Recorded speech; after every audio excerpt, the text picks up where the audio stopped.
નમસ્કાર, ATC news ગુજરાતીમાં આપનું સ્વાગત છે। હું છું ફોરમ આપની સાથે। માણસા આનંદ મેળાની દુર્ઘટનામાં મૃતક બાળકીને ન્યાય આપવા મૌન રેલી યોજાઈ।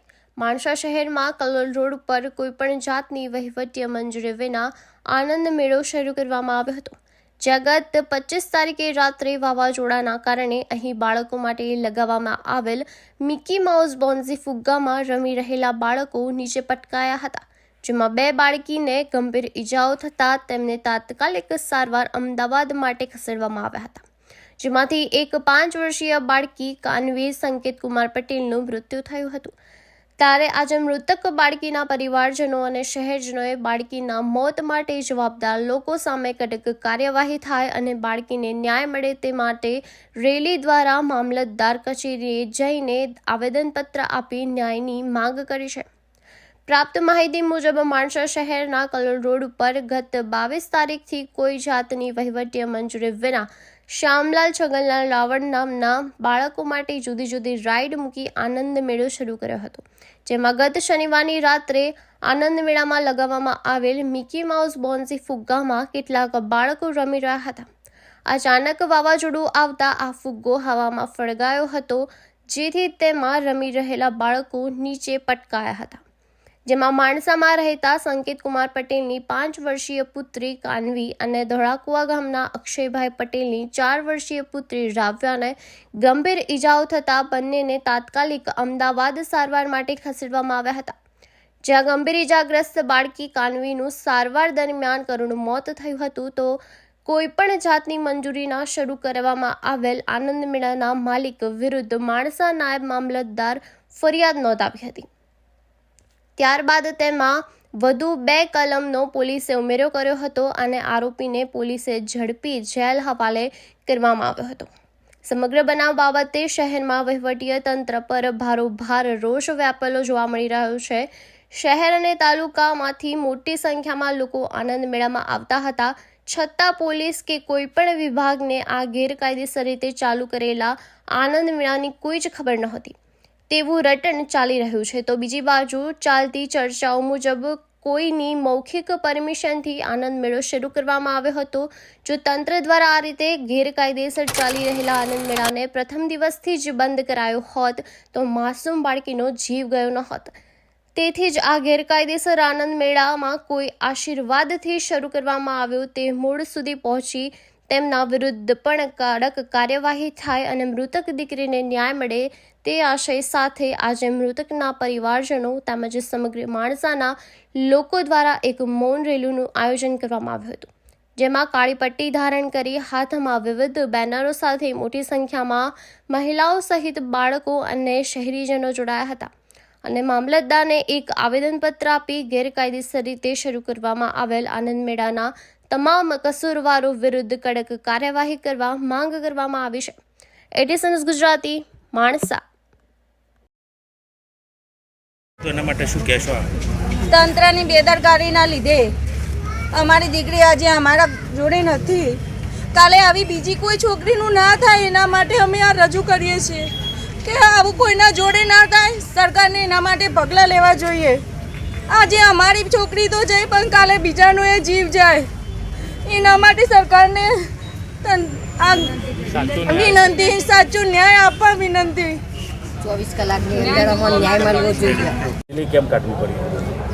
આજે જણાવવાનું છે કે માણસા ખાતે એક ગોઝારી ઘટના બની છે।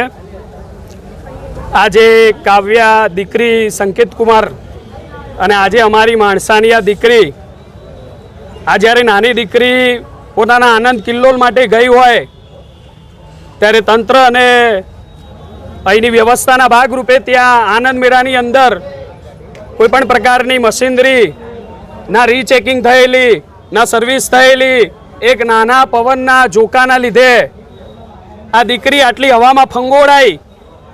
તો આ દીકરીને અહીંયા ન્યાય મળે એના માટે માણસાના તમામ વર્ગના, તમામ સમાજના લોકો ભેગા થઈ, તમામ NGO, તમામ ટ્રસ્ટ ભેગા થઈને અમે આ દીકરીના ન્યાય માટે એક પ્રચંડ માગણી કરીએ છીએ।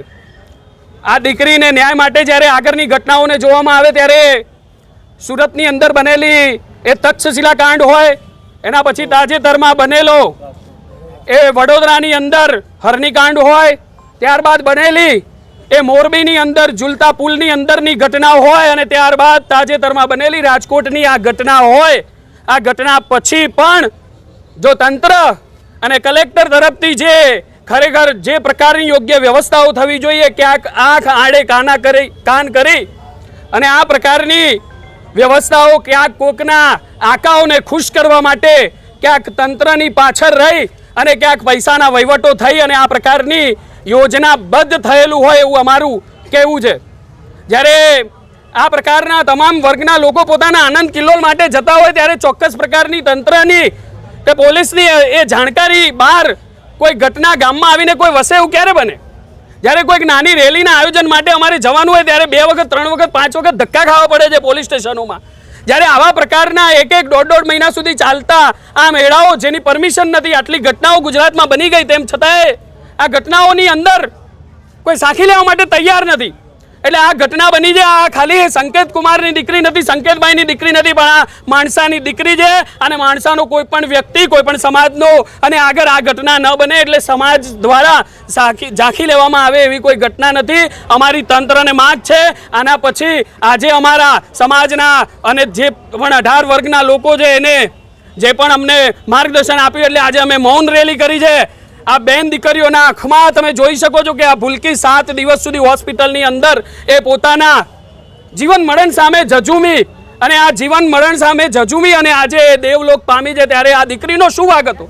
આ દીકરી આ દુનિયા જોઈ નથી અને આજે આ તંત્ર આ પ્રક્રિયાની અંદર કોઈ પોતાની રિસ્પોન્સિબિલિટી લેવા માટે તૈયાર નથી. આજે માણસાની અંદર આ વર્ગ તમામ સમાજના લોકો ભેગા થયા છે, આવનાર સમાજમાં ભેગા થઈશું. અમને ખબર છે આ રેલીની અંદર પણ જોડાયેલા કેટલાક લોકોને કોઈ પણ પ્રકારની કોઈ ચોક્કસ પ્રકારે જો એના ઉપર કોઈ અલગ પ્રકારની કાર્યવાહી કરશે તો પણ અમે તંત્રને ઝાંખી નહીં લઈશું. આ અમારા ધ્યાનમાં છે. એટલે તંત્ર અને પોલીસની બેદરકારીના લીધે આજે અમે કલેક્ટરશ્રીને અહીંયાથી રજૂઆત કરવા માંગીએ છીએ કે ગુજરાતની અંદર આ પ્રકારનું સરસ શાસન ચાલતું હોય ત્યારે આ પ્રકારની બેદરકારી ચલવી ના લેવાય. અહીંયા આ પ્રકારના આટલા ભણતર પછી IAS IPS કક્ષાના લોકો તૈયાર થાય છે, એમના આંખ નીચે આ પ્રકારની ઘટના અહીંયા થાય એવું અમે ઝાંખી લેવા માટે તૈયાર નથી. માણસાના લોકો આવનાર સમયમાં આ દીકરી નહીં કોઈ પણ દીકરીને આવી ઘટના ન બને એના માટે અમે બધા લોકો આગળ સમયમાં કોઈ ઉગ્ર આંદોલન ના કરવું પડે એટલા માટે આજે મૌન રૂપે અમે બધા મળ્યા છીએ. આજે એક આવેદનપત્ર સજાગતા રૂપે આપીએ છીએ. આભાર.